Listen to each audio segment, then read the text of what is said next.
నాంపల్లి మండల కేంద్రంలో నూతనంగా ఏర్పాటు చేస్తున్న శ్రీ లక్ష్మీనరసింహస్వామి కాలనీ వెంచర్ నిర్మాణాన్ని దేవరకొండ డివిజన్ పంచాయతీ అధికారి శంకర్ నాయక్ పరిశీలించారు.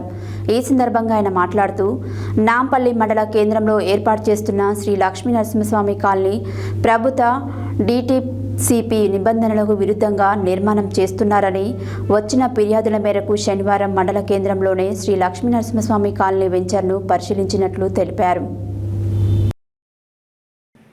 నాంపల్లి మండల కేంద్రంలో నూతనంగా ఏర్పాటు చేస్తున్న శ్రీ లక్ష్మీనరసింహస్వామి కాలనీ వెంచర్ నిర్మాణాన్ని దేవరకొండ డివిజన్ పంచాయతీ అధికారి శంకర్ నాయక్ పరిశీలించారు.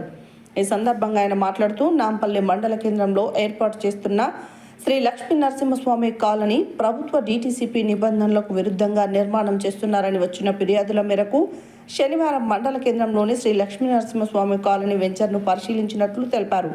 DTCP నిబంధనల ప్రకారం వెంచర్ నిర్మాణాన్ని చేపట్టాలని, శ్రీ లక్ష్మీనరసింహస్వామి కాలనీ వెంచర్ గృహ నిర్మాణాల కోసమే DTCP అనుమతులు పొందారని తెలిపారు.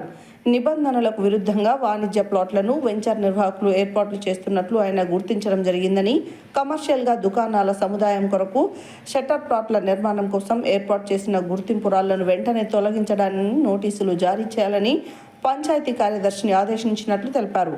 అదేవిధంగా R&B నిబంధనల మేరకు రోడ్డు స్థలాన్ని వదిలివేసి వెంచర్ నిర్మాణ స్థలంలో కమ్యూనిటీ ఇంకుడు గుంతలు ఏర్పాటు చేయాలని, R&B రోడ్డు పక్కన ఏర్పాటు చేసిన కమ్యూనిటీ ఇంకుడు గుంతను వెంటనే మూసివేయాలని, లేనిచో వాహన చోదకులు ప్రమాదాల బారిన పడతారని సూచన చేశారు.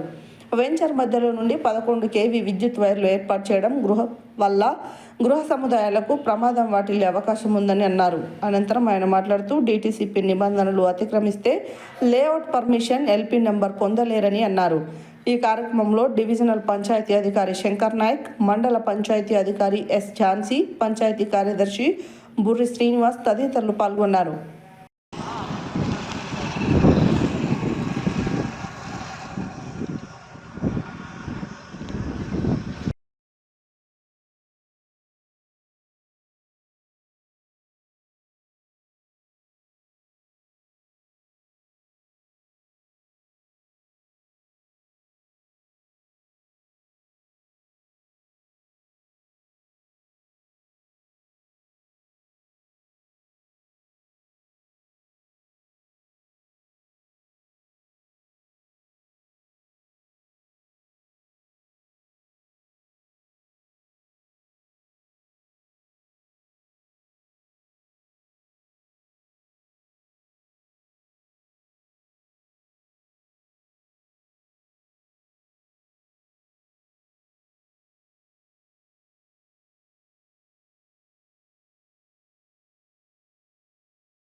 దూరం జరగాలి మా